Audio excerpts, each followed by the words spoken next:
Hello everyone, in this video I would like to talk about Binance. Binance is a crypto exchange.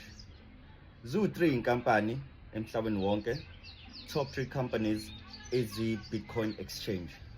Ila oya khona uma ufuna ukuthenga ama-Bitcoin. Number 1, Coinbase, Binance, mase kuza Luno.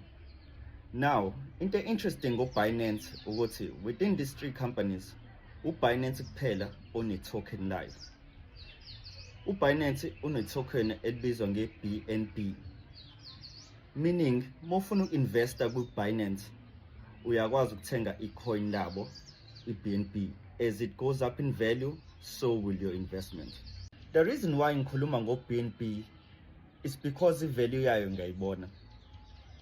You see, the more abantu bethenga i-Bitcoin, that means inkampani efana njengo-Binance, Coinbase, no-Luno, they will get more customers.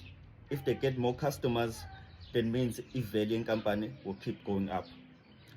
Binance release ama-shares awo through i-token. Maningi ama-token kwi-crypto.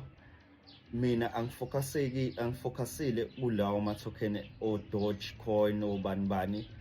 I'm very much focused with BNB because BNB ngiyayibona i-value yayo.